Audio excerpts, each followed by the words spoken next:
Greetings and welcome everyone to this week's edition of Poly Weekly News. I'm not your host today. I'm David Danto, and it's an exciting day here at Club Poly, as most of you have been looking at. There's been some exciting announcements that we absolutely can't talk about this morning. So go take a look at what our corporate companies, our management have been saying, and we'll have more about that in upcoming shows, I'm sure. But for now, I'd like to introduce you to our host for this week, my friend and colleague Katie Atwell-Marizik. And Katie, take it away. Thank you, David. Welcome everyone to Poly Weekly News. It is my pleasure to host this week. I had such a great time last week with all of you at Enterprise Connect. Dave, why don't you roll some photos? Enterprise Connect and Poly's booth were both well attended last week. Hugging so many of you was so much fun. I get to see you regularly, but seeing you in person was really such a treat. Looking back at the photos David and I took is always a great time. Unfortunately, we did not get a photo with each other, so next time we must. Absolutely. Thank you, everyone who participated and interacted with Poly at the event. We had a blast on the various panels with our colleagues. Wow, first time back, everyone, in almost 3 years. So great to be back with you, our people, our industry, and terrific seeing both of you. I had so much fun. I have two terrific guests today and well-known industry analysts, and we're going to talk about what happened last week at Enterprise Connect. And let me ask my guests to introduce themselves. Rupam. Sure. Hello, and good to see you again. I am Rupam Jain. I have covered video and team collaboration technologies at Frost & Sullivan for 22 years. And over the last 2+ years in particular, I have closely tracked all the developments in remote and hybrid work and the massive changes that we have seen in collaboration technologies. Great. Greetings, everybody. My name is Brent Kelly. I am a principal analyst at Omdia.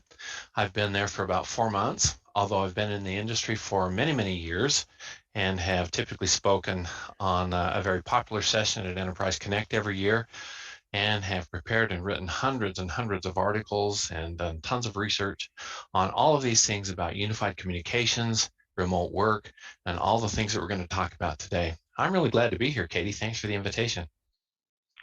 Of course. Well, Poly Weekly News has had a number of shows on Enterprise Connect, and it's time to wrap it up today. So let me ask both of you, what did you think about being back in person for the first time in 3+ years in our industry? Shall I go first? Please. Okay. It was amazing. It was amazing. First of all, it was great to see you, Katie and David and the rest of the Poly team in person, and not just see you, but as you said, be able to hug you, shake hands. Like many others, this was my first trade show in I think over 2.5 years, and it was a sort of a surreal experience after what we have gone through. But the one thing that really hit me while I was there is that it just reaffirmed our core belief that we all thrive on in-person interactions. That energy we feel, the serendipitous conversations, it just simply cannot be replicated. And so there's so much value in getting back to traveling and returning to office, because people work best and innovate best when they come together. But having said that, we saw so much of innovative technology at Enterprise Connect, right? So much in action in demos, and we heard about technology vendors' roadmaps during the keynotes. So that proves that we are now at this very unique, opportunistic point in our work lives and also personal lives, where we have this flexibility. We can go into the office, or we can work from home and not feel at a disadvantage. And so I think this new work order, it's just amazing that going to Enterprise Connect just kind of reaffirmed everything that we have been thinking for the last 2 years. Thanks, Rupam. From my perspective, I'd like to echo what Rupam said.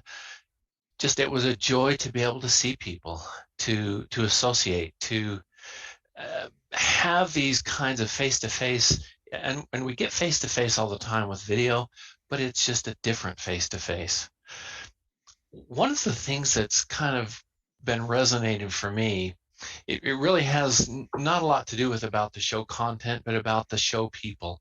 And I'm talking about the people from Enterprise Connect who put the show together, people in all the booths and so forth.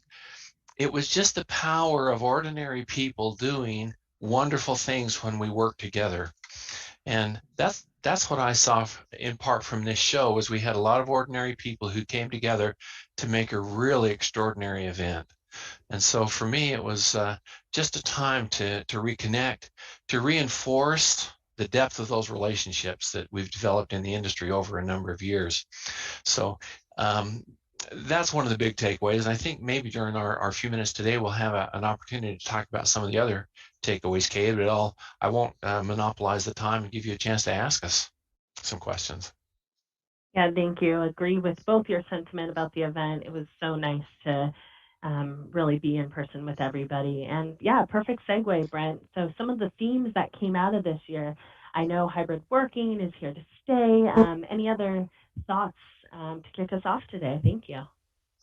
Maybe I'll start this time, Rupam, if that's okay.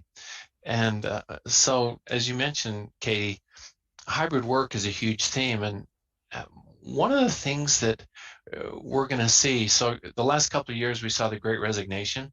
I think over the next couple of years we're going to see the Great Experimentation. And by that I mean, as people come back to the office, or if they work in a hybrid fashion, what's the right way for them to work? What equipment do they need? What kind of changes do they need to make to their environment in the office so that they have great and wonderful and safe experiences while they're in the office, and yet they get the same kind of experience that they get when they come in remotely from, say, their home or their kitchen or wherever they happen to be working. And so let's call it a time of great expectations and great experimentation. That was certainly one of the themes that I saw. Rupam, what did you see? Absolutely. I think this is where we talk about hybrid work, without a doubt, big theme, but we are also moving from disruption to transition, right? What you're calling the great experimentation. We saw disruption like never before over the last 2 years, and 2022 and beyond will be about a better transition, a smooth transition to hybrid work. So a lot of themes, sub-themes, I would say. Workplace redesign, there is such a big need to make sure that we are not going back to the pre-pandemic office, and definitely not the old meeting rooms. And then the move from video meetings to intelligent collaboration. And this is something that is really, really important. We got on video meetings right away as the pandemic hit, and it became sort of lifeline to keep us all connected. But those meetings also led to a lot of issues, worker fatigue, employee fatigue, overworking, not realizing that we're using the wrong technology for the wrong use case. So moving video meetings to intelligent collaboration, better AI-driven audio, video, content collaboration.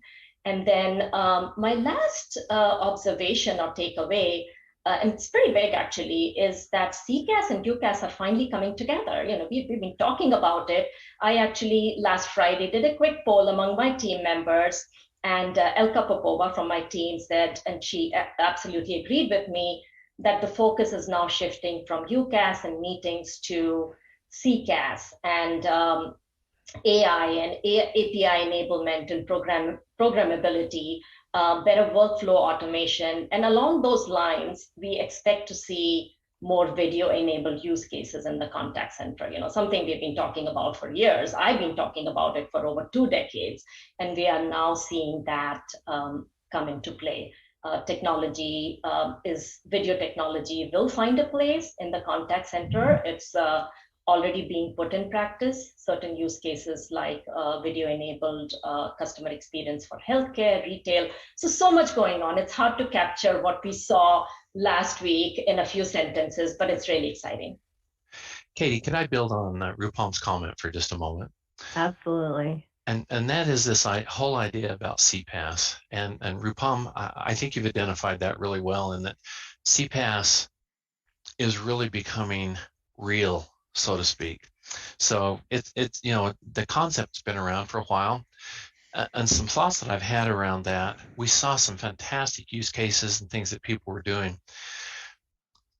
But really a thought came to me is that the providers today, the ones that we know and love and that we've all used, the video communication providers, they're going to need to enter this area of composable organizations, composable work.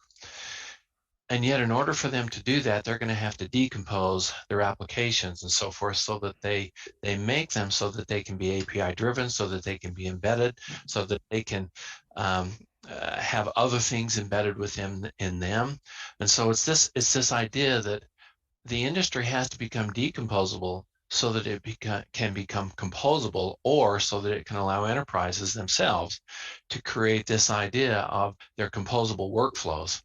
And so that's a big one that came to me, is that CPaaS and this idea of composable enterprises is going to be one of the big trends in the next few years that we're going to see. Absolutely. I think a lot of the things that you touched on also touch on the importance of meeting equality. That's huge over here at Poly. What do you think about that? Any thoughts around meeting equality and what we heard last week? You go first, Rupam. Okay, thank you. Well, it's a favorite topic of mine, and we've done a lot of research around it. I think it was Microsoft's keynote where there was a stat quoted that 44% of remote and hybrid employees do not feel included in meetings today. And I think that may be sort of an underrepresentation. It's probably more than 44%, because meeting equality does not exist today.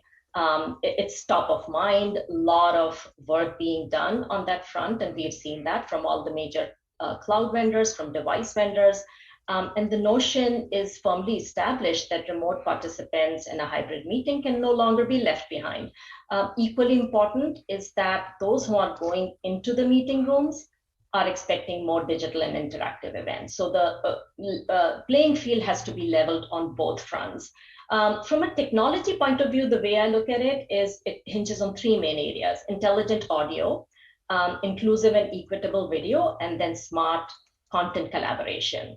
And we are seeing so much focus on audio. You know, I was actually amazed in terms of just the mobility, fixed mobile convergence, intelligent audio, conversational AI. And again, if I have to quote one of my team members who I spoke with last week, Mike Brandenburg, he said, with all the attention on meetings and videos over the last 2 years, the forgotten modality of voice is getting attention again. So meeting equality is not just about better enhanced video, it's about smart audio to begin with.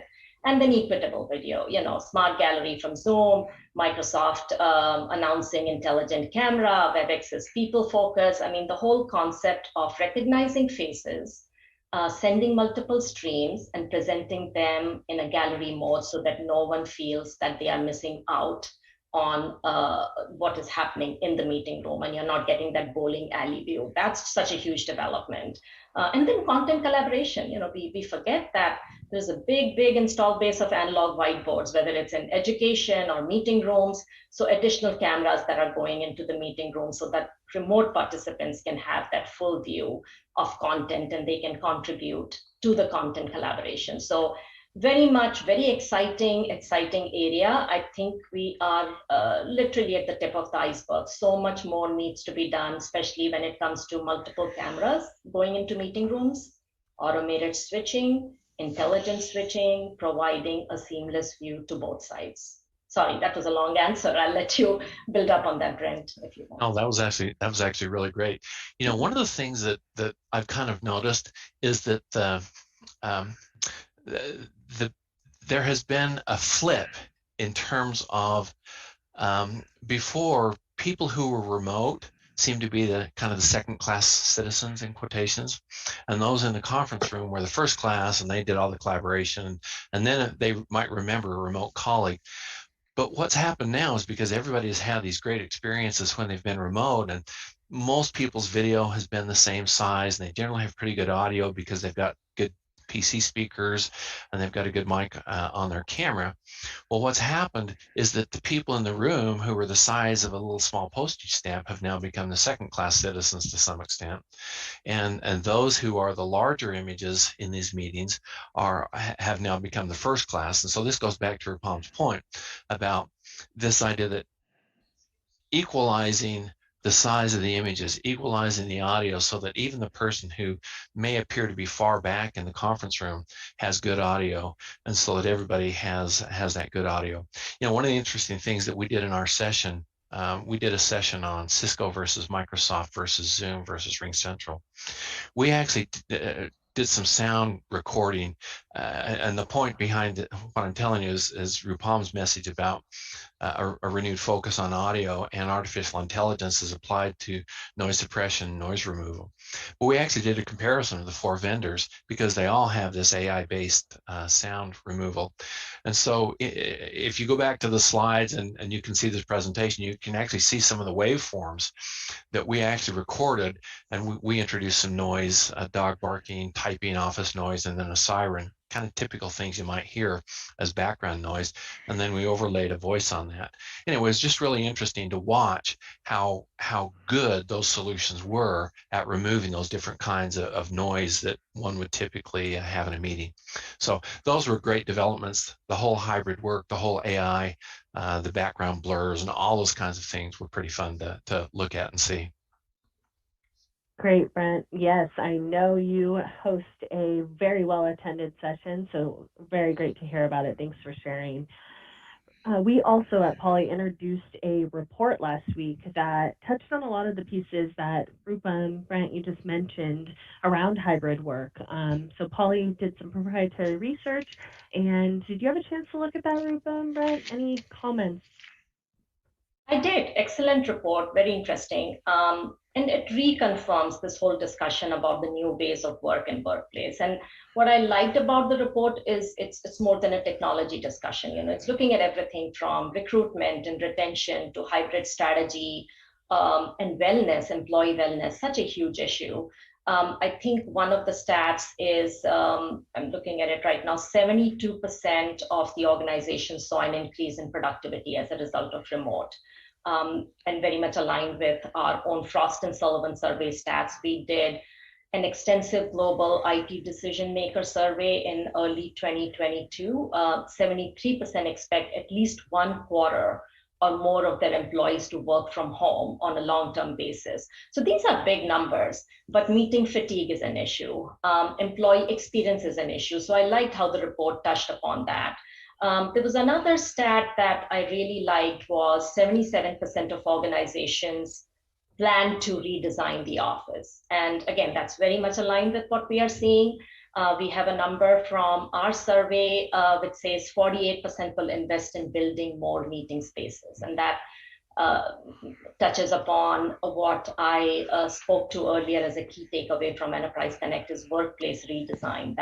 That's going to be a big thing. People are going to be structurally changing their workplaces and workspaces. We are seeing enterprises invest in open collaboration spaces, meeting pods, even leveraging public spaces like lobbies and cafeterias as information hubs with technologies like digital signage. So really reconfiguring, reimagining the physical office is a big focus, making sure the meeting room experience is great.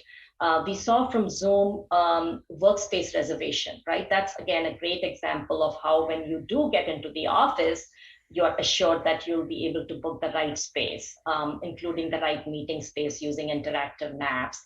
Another thing that I have to mention, which is something so simple, but just points at the shifts that we are seeing is Microsoft's announcement of the Outlook RSVP. Such a simple yet powerful view to see who's going into the office or who's going to be meeting online. And that helps you do better planning, better meeting room allocation and utilization. So I think the Poly report is a comprehensive view of what we are seeing, what we are hearing from customers, even things like simplified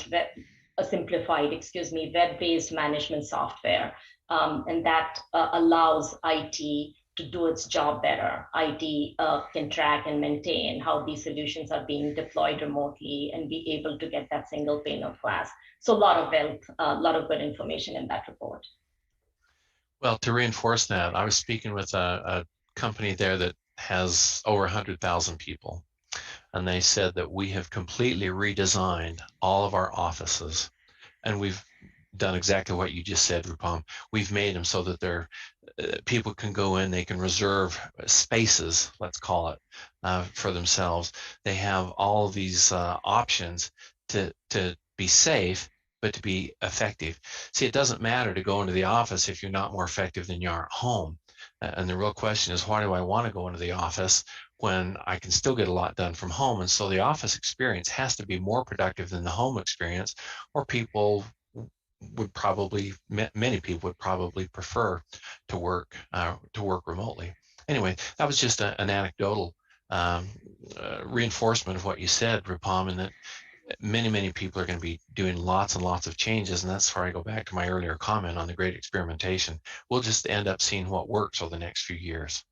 We have a comment from some people in the chat today talking about how what the change is in offices. Someone is talking about how individuals' personal offices are being converted to meeting rooms so that there's more meeting space. Another person is making the comment that he really thinks that the tipping point has come where it's no longer room systems that have personal systems tagged onto the meetings. It's now going to be personal systems with the occasional room system. And these are I've talked about this on multiple Poly Weekly news shows. These are trends that it's very difficult to notice while you're living through them when they're happening. But if you look back a year or two or three from now, you'll really be able to notice that we've made some of these major changes. So what do you guys think about that? Rupam, I'll ask you first, and then I'll jump out of this thing again. But I did want to get those comments in from our viewers. What do you think? Yeah, very much so. And if I can just mention some more stats that we got, and again, from our global IT decision maker survey, 26% of the businesses are planning to reduce office real estate. So that's a massive number. And that's as a result of the shift to hybrid work. Whatever we settle upon, 3 days in the office or 2 days in the office, remaining days at home. So there's a lot of cost savings right there that businesses are going to be tapping into. 33% are investing in hot desking. So a lot of those assigned spaces will go as hot desks. And now the challenge is to make sure that those hot desks provide the right collaboration environment, right communication environment, and right personalization. So when I do go into the office, I get what I'm looking for on that day. So just tremendous groundbreaking shifts is what I call. I think there's going to be in 2022 and beyond a lot of investment in software and services for better space utilization, just because the office space is going to be so much more valuable. But the focus is on making sure that when we go into the office, we have stellar experiences and we are able to collaborate seamlessly. Well, David, and to the point of that one person who commented where occasionally you'll have a room system, I would tend to agree with that. And the room system is going to have the AI technology that Rupam mentioned earlier to identify individual faces and so forth and try to make them full participants in the room. Because in that scenario, the room participants will not have meeting equality if they're not displayed right, and particularly if their audio isn't very good too. So I fully concur with what Rupam said and the comments from those people who responded in the chat. Circling back to something both of you have mentioned today is our partnerships. A lot of partnerships in the industry are proving to be necessary for joint success. Any thoughts on Poly's partners like Microsoft, Zoom, BlueJeans, RingCentral, and others, and how important it is to support these multiple vendors? Well, if I could just mention that there's kind of two schools of thought, honestly, in the industry.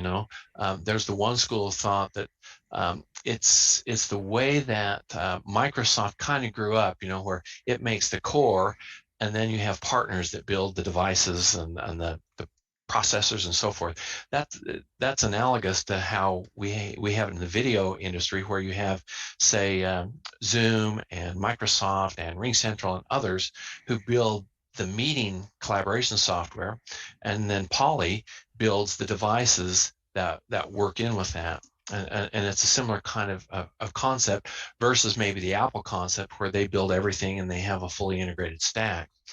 Well, the question is, where is going to be the most innovation? And so we're seeing tremendous innovation between companies like Poly, who have these awesome devices, and they're doing so many interesting things, along with those software vendors that craft those meeting experiences. And it's just that synergy between all the innovation that's going on both sides of that, the devices and the software, that I think are creating some really awesome meeting experiences, having to do with audio, with equal video, this idea of the cameras, the devices sending multiple video streams so that people can be represented properly, better audio, interesting things happening in the camera heads, some of the AI being done there, some of the noise suppression and noise removal being done there, and so forth. So those partnerships are fantastic, frankly. Yep. And I absolutely echo that. The intelligent cloud, as we see it, is here, but the story will remain incomplete if the best of cloud is not paired with the best of devices. And that's where we are seeing some really exciting developments. Cloud meeting platforms working in conjunction with phone vendors and camera vendors like Poly to use those advanced AI-powered technologies and deliver the best experience. If I may point out a couple of exciting announcements, and this is, it's also about allowing frontline workers to have the best experiences and not focus so much on just knowledge workers and collaboration applications for knowledge workers. Microsoft's integration of DEC devices from Poly that allows frontline workers to use Teams functionality while they're communicating on the go. So that's another example of a partnership coming together. Blue Jeans Rooms as a Service, I think there's tremendous potential to extend the reach of video conferencing, the best video conferencing experiences in the room, whether it's Poly Studio, X30, X50, making it accessible to businesses of all size on an OpEx-based subscription service basis. So that Rooms as a Service announcement is really interesting, and then providing that end-to-end support for hardware, software, maintenance, and so on.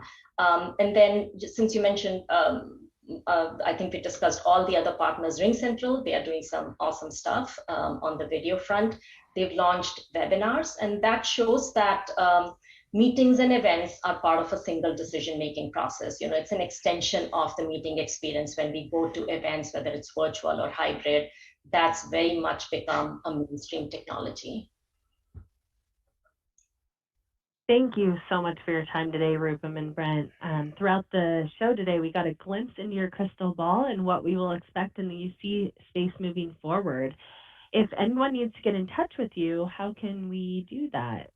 Rupam? I'm on Twitter at Rupam Jain. You can find me easily, but love to have those one-on-one interactions. And thanks for having me on the show. Thank Sure. you, Brent. And I'm also on Twitter at EBKELL, or you can reach me at, let's see, so I'm new to Omdia. It's askananalyst@omdia.com, and that will filter down to me. From everyone here at Poly, have a great week, and we will see you next week at Poly Weekly News on Monday. Thanks so much, everyone. Katie, awesome job. Thank you very much for being on. Let me just give a quick tease to our show next week. Next week, we're going to have my wonderful colleague from Germany, Uwe Ansmann, and we're going to do a walkthrough of what Poly digital signage looks like on some of our Poly gear. So hopefully you guys will enjoy that. As Katie said, for all of us here at Poly, have a wonderful week, and we will see you on the next show. Thank you.